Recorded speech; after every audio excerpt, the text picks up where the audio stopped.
اچھا یہ جو جمعے کے دن سورہ کہف پڑھنے کی فضیلت ہے، تو یہ جمعے کی رات کو اگر کوئی پڑھ لے تو بھی یہ فضیلت حاصل ہو جائے گی، تو کیونکہ روایات میں جمعے کی رات کا بھی تذکرہ ملتا ہے اور جمعے کا بھی تذکرہ ملتا ہے۔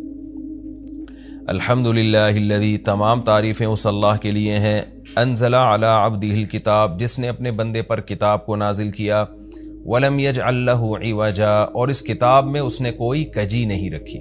یہ قرآن کا کمال ہے، آپ الحمد سے لے کے والناس تک پڑھیں، 2 اور 2 4 کی طرح اس کی آیتیں اور اس کے مضامین سمجھ میں آتے ہیں۔ قرآن کے علاوہ کوئی بھی مذہبی کتاب آپ پڑھ لینا تو آپ کو سمجھ میں نہیں آئے گی کہ یہ کیا کہا جا رہا ہے اس میں، اور وہ باتیں نیچر کو اپیل بھی نہیں کریں گی، اور انسان وسوسوں کا شکار ہو جائے گا اور مصیبت میں پڑ جائے گا۔ لیکن قرآن کے دعوے کتنے واضح ہیں، اور دعووں میں تناقض نہیں ہے۔ قرآن نے کہا خدا ایک ہے، ہر جگہ یہی کہا کہ ایک ہے۔ محمد صلی اللہ علیہ وسلم کو کہا کہ نبی ہیں، بشر ہیں نبی ہیں، تو بشریت کو ثابت کیا قرآن نے۔ جہاں نبی صلی اللہ علیہ وسلم سے اوٹ پٹانگ معجزوں کا مطالبہ کیا گیا تو بتا دیا گیا میں بشر ہوں۔ ایک ہی دعویٰ رہا ہے مسلسل شروع سے آخر تک، اور آخری نبی ہونے کا جب دعویٰ کیا گیا تو آخری ہی، یہ نہیں کہ پھر قرآن میں اشارے دے دیے ہوں کہ کوئی اور نبی بھی آئے گا۔ تو تناقض نہیں ہے قرآن میں۔ نماز کو فرض کیا تو نماز فرض ہے، تو یہ جتنے مضامین، پھر اخلاقیات کی جو تعلیم دی وہ تعلیم سیم ہے۔ تو یہ ہے کہ عوج نہیں ہے، بالکل نیچر کو اپیل کرنے والی 2 اور 2 4 کی طرح صاف ستھری باتیں ہیں قرآن مجید میں۔ یہ خود قرآن کا ایک بہت بڑا معجزہ ہے۔ آپ کبھی بھی کسی جھوٹے آدمی کو جب سنیں گے نا، اس کی باتوں میں ٹکراؤ بہت ہوگا۔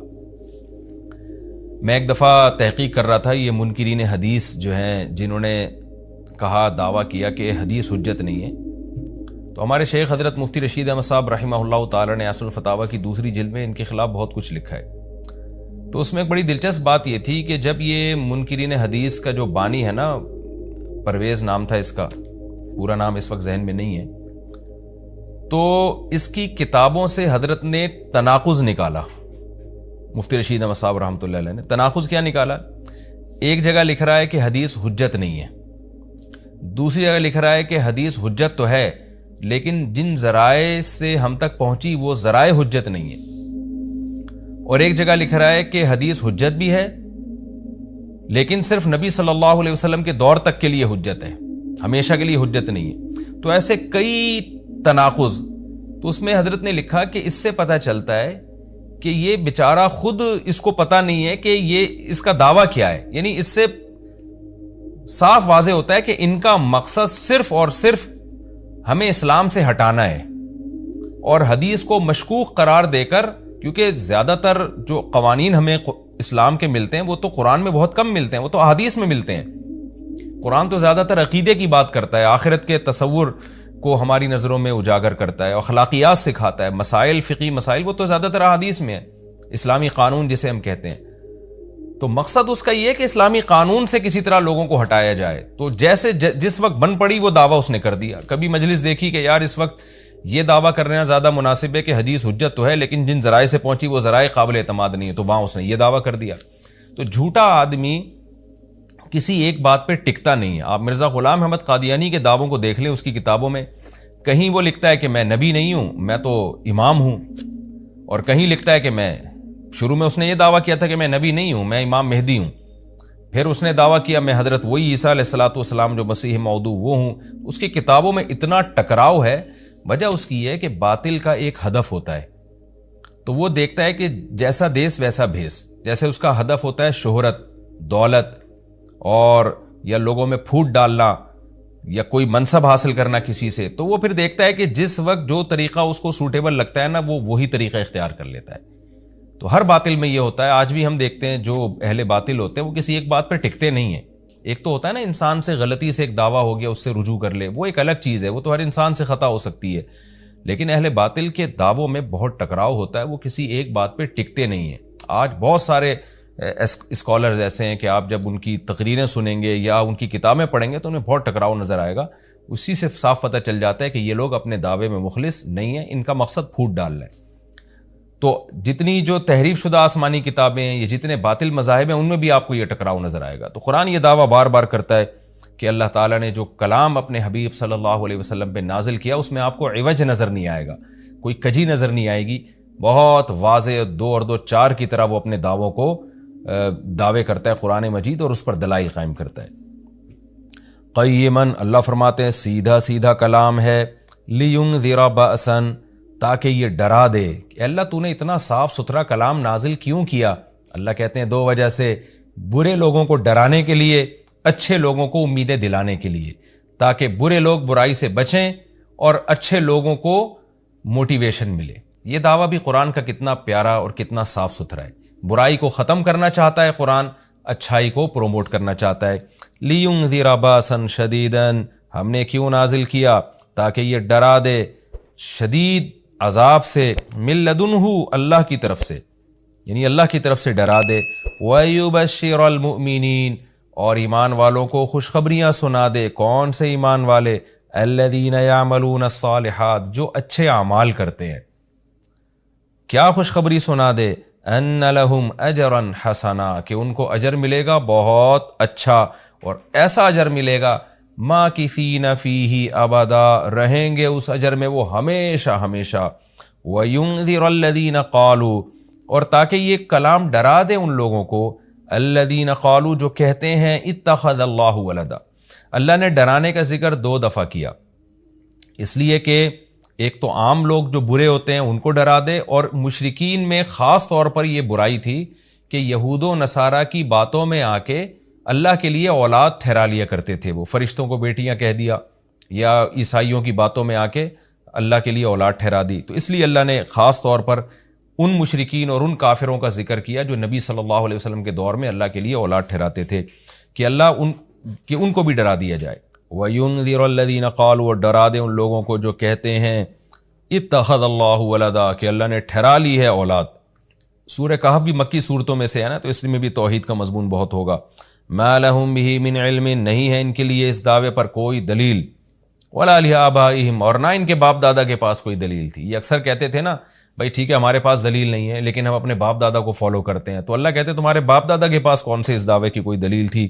اور یہ جملہ ہلکا نہیں ہے، کبرت کلمۃ، بہت بڑا ہے یہ کلمے کے اعتبار سے، ایسا کلمہ جو ان کی منہ سے نکلتا ہے، منہ سے نکلنے والا کلمہ یہ بہت بڑا کلمہ ہے، بہت بھاری ہے زمین اور آسمان پر، کہ اللہ کے لیے اولاد ٹھہرا دی۔ ان یقولون الا کذبا، نہیں بولتے یہ لوگ مگر نرا جھوٹ بولتے ہیں یہ۔ فلعلک باخع نفسک علی آثارہم، اللہ تعالیٰ اپنے حبیب صلی اللہ علیہ وسلم کو تسلی دے رہے ہیں کہ اتنا سری جھوٹ بولتے ہیں اور آپ کی دعوت اتنی واضح ہے پھر بھی ایمان نہیں لاتے، تو اے نبی کہیں ایسا نہ ہو کہ آپ غم میں اپنی جان ہی نہ ہلاک کر بیٹھیں، کیونکہ رسول اللہ صلی اللہ علیہ وسلم کا دل بہت گھٹتا تھا کہ اتنی واضح بات میں کر رہا ہوں، اتنا میرے دعوے میں اتنی کلیئرٹی ہے، اس کے باوجود یہ مانتے کیوں نہیں ہیں؟ تو غم سے آپ کا سینہ گھٹتا تھا، تو اللہ نے آپ کو بتایا کہ یہ آپ کی حالت یہ ہو گئی ہے شاید کہ آپ اپنی جان ہی ہلاک کر بیٹھیں۔ دیکھیں اللہ کا شاید یہ ہماری زبان میں اللہ ہم سے بات کرتے ہیں نا، ورنہ اللہ کے لیے تو شاید نہیں، اللہ کے لیے جو چیز ہوتی ہے یقینی ہوتی ہے۔ تو یہاں شاید کا مطلب کیا ہوگا کہ کوئی بھی دیکھنے والا آپ کی کنڈیشن کو دیکھے نا اس وقت، تو وہ کہے گا کہ آپ کی موت نہ واقع ہو جائے، اتنا غم ہے آپ کو۔ تو مقصد ہے غم کی شدت کو بیان کرنا۔ تو اللہ فرماتے ہیں شاید کہ آپ اپنی جان ہی ہلاک کر بیٹھیں ان کے پیچھے، یعنی ان کے غم میں، اگر یہ لوگ اس قرآن پر ایمان نہ لے کر آئے، اسفا، افسوس اور غم میں آپ کی جان ہی کہیں آپ ہلاک نہ کر بیٹھیں۔ پھر آگے اللہ بتا رہے ہیں کہ یہ ایمان کیوں نہیں لے کر آتے۔ آپ غم نہ کریں، آپ کی دعوت میں کوئی کمی نہیں، آپ کے دلائل میں کوئی کمی نہیں، ایمان نہ لانے کی وجہ ہم بتاتے ہیں کیا ہے۔ کچھ لوگ لائیں گے، کچھ نہیں لے کر آئیں گے، وجہ کیا ہے وہ ہم بتا رہے ہیں اگلی آیت میں، انا جعلنا ما علی الارض، ہم نے بنایا ہے ہر اس چیز کو جو زمین کے اوپر ہے، زینت اللہ، زمین کے لیے، یعنی زمین والوں کے لیے زینت، اٹریکٹیو بنایا ہم نے۔ زمین اجڑی ہوئی ہوتی، کسی کا دل ہی نہ لگتا زمین میں، تو سارے آخرت ہی کی فکر میں لگ جاتے، لیکن زمین میں اٹریکشن ایسی پیدا کر دی ہے کہ یہ اللہ سے غافل کرتی ہے، حق سے دور کرتی ہے۔ ہر آدمی اس زمین کی زینت کو حاصل کرنے کی کوشش کرتا ہے۔ زینت وہ چیز ما یتزین، جو مزین ہوتی ہے اور جس کی طرف انسان کی اٹریکشن ہوتی ہے، چاہے حقیقت میں وہ اٹریکشن کے قابل ہو یا نہ ہو۔ جیسے گندگی کا ڈھیر ہے، اٹریکشن نہیں ہوتی، لیکن آپ نے اس کے اوپر ایک خوبصورت ململ کا کپڑا ڈال کے خوشبو چھڑک دی تو اب وہ دیکھنے میں بھلی لگنے لگے گی، تو جو چیز دیکھنے میں بھلی لگتی ہے اس کو مزین کہا جاتا ہے، چاہے حقیقت میں ہو یا نہ ہو۔ تو اللہ نے کہا کہ ہم حقیقت میں زمین اچھی ہے یا نہیں ہے، یہ لوگ اس کو نہیں دیکھتے، بس اٹریکٹیو ہے اس کو دیکھتے ہیں کہ اس کا یہ اٹریکٹ کرتی ہے اپنی طرف۔ حقیقت میں دیکھا جائے تو مسافر خانہ ہے نا، کتنی بھی مل جائے تو ختم ہونے والی ہے، تو فنا ہونے والی چیزوں سے کون دل بہلاتا ہے، لیکن اللہ بتا رہے کہ ہم نے چونکہ اس کو مزین کر دیا ہے، تو اس مزین ہونے کا نتیجہ یہ ہے کہ کچھ لوگ اس میں پڑھ کے اللہ کو بھول جاتے ہیں اور کچھ اس کی حقیقت کو دیکھ کر اللہ کو یاد رکھتے ہیں۔ تو آزمائش جب ہی ممکن ہے جب اس زمین کو اٹریکٹیو بنایا جائے۔ آگے اس لیے اللہ نے فرمایا کہ ہم نے بنایا ہے جو کچھ اس زمین کے اوپر ہے زینت اللہ، زمین کے لیے مزین۔ کیوں بنایا ہے؟ لِنَبْلُوَهُمْ، تاکہ ہم لوگوں کو آزمائیں، ایہم احسن عملا، کہ ان میں عمل کے لحاظ سے زیادہ اچھا کون ہے۔ اگر زمین کو مزین نہ بنایا جاتا تو سارے عمل کے لحاظ سے بہت اچھے ہو جاتے، کیونکہ قربانی نہ دینی پڑتی۔ اب اس مزین زمین کی بہت سی چیزوں کو چھوڑنا پڑتا ہے، نماز کے وقت دکان چھوڑنی پڑتی ہے، اور صدقات و خیرات کے وقت مال کی قربانی دینی پڑتی ہے، اور جو شریعت کے جتنے بھی احکام ہیں تو جاہ کی قربانی دینی پڑتی ہے، منصب کی قربانی دینی پڑتی ہے۔ تو اللہ کہتے ہیں ہم نے چونکہ مزین بنا دیا تاکہ ہم لوگوں کو آزمائیں۔ تو ظاہر ہے جب آزمائش ہوتی ہے تو اے نبی کچھ لوگ کامیاب ہوتے ہیں اور کچھ لوگ ناکام ہوتے ہیں۔ تو آپ چاہتے ہیں کہ ساری دنیا ایمان لے آئے، سارے نیک بن جائیں، یہ آپ کی چاہت پوری نہیں ہو سکتی، کیونکہ امتحان میں 100% لوگ کامیاب عام طور پر نہیں ہوا کرتے۔ وَإِنَّا لَجَاعِلُونَ مَا عَلَيْهَا صَعِيدًا جُرُزًا، اور یاد رکھو جو کچھ زمین کے اوپر ہے ہم اس کو بنانے والے ہیں چٹیل میدان۔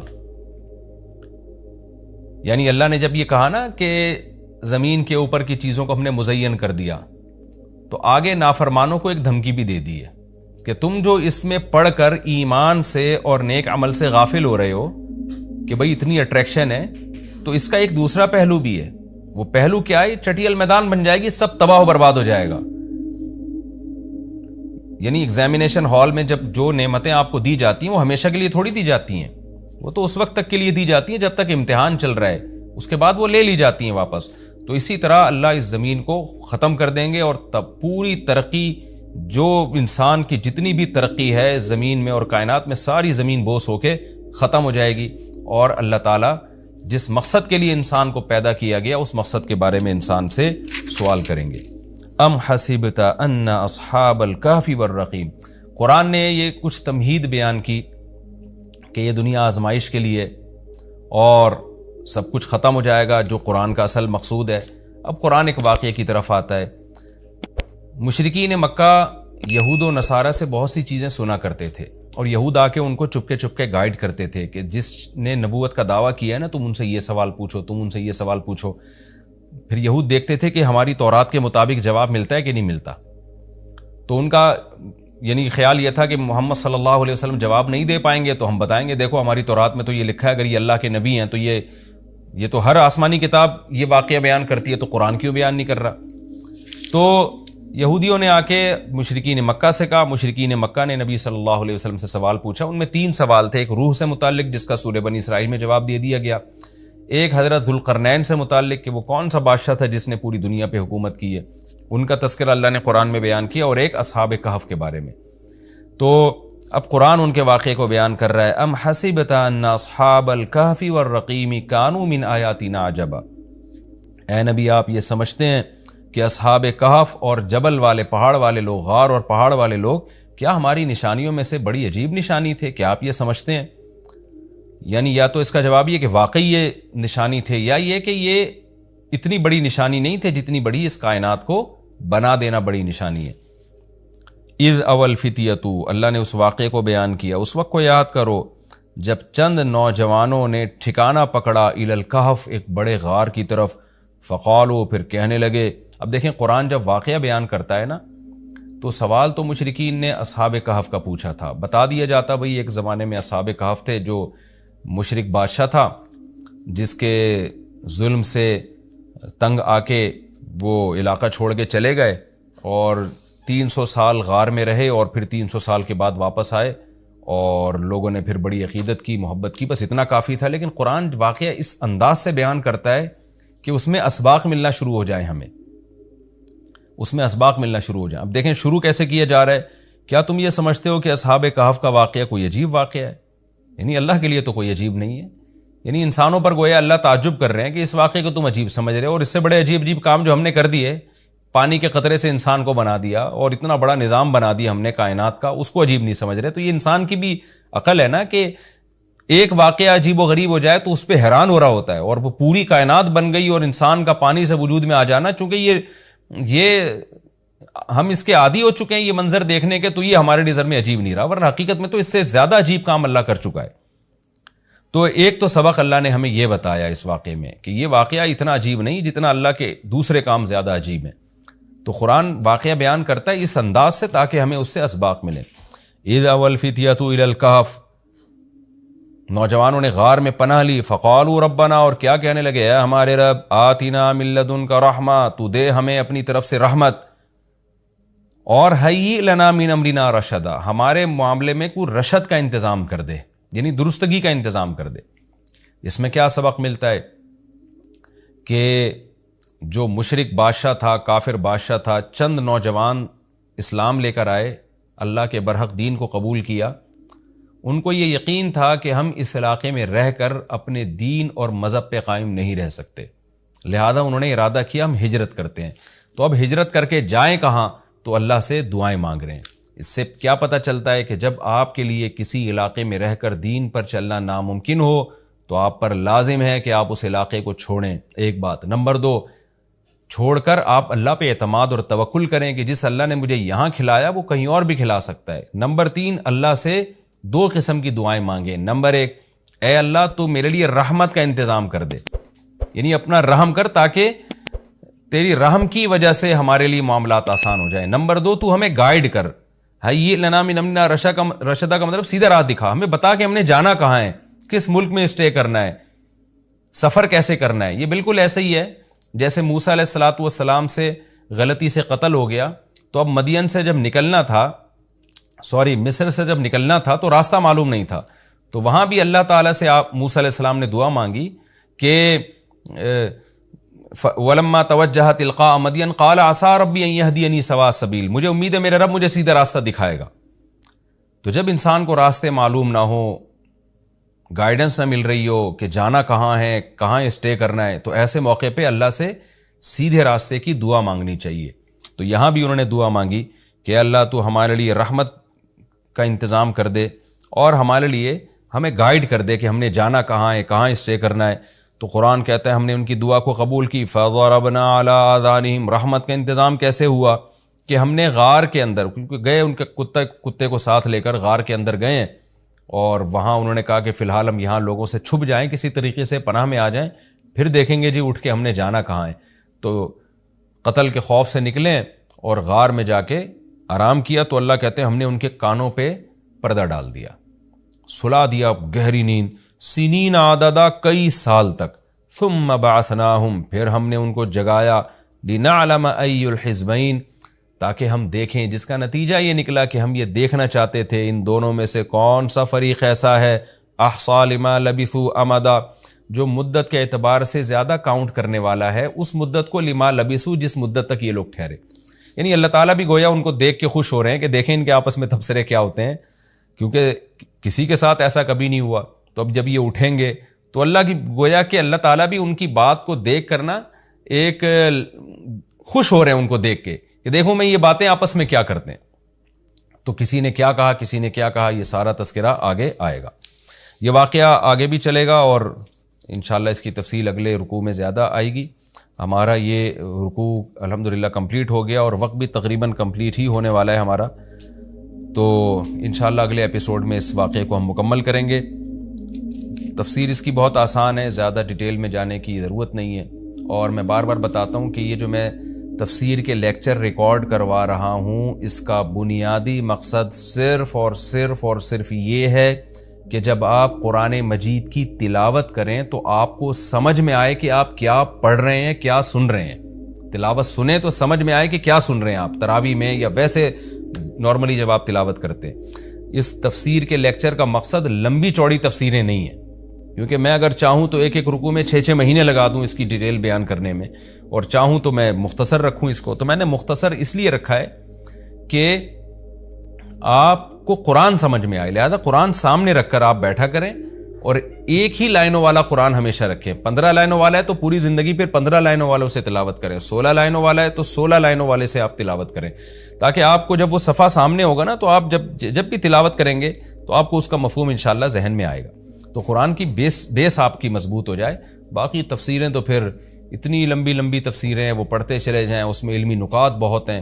تو میں چاہتا ہوں آپ کی بیس مضبوط ہو جائے. جب قرآن پڑھیں آپ تو عربی میں ہی سمجھ میں آئے آپ کو, قرآن سنیں تو عربی میں ہی سمجھ میں آئے آپ کو. تو یہ بنیادی مقصد ہے. انشاءاللہ اگلے ایپیسوڈ میں میں سورہ کہف کا دوسرا رکوع اور 15ویں پارے کا انشاءاللہ میں 14واں رکوع شروع کروں گا. اللہ تعالی ہمیں سمجھنے کی, عمل کی توفیق عطا فرمائے. وما علینا الا البلاغ.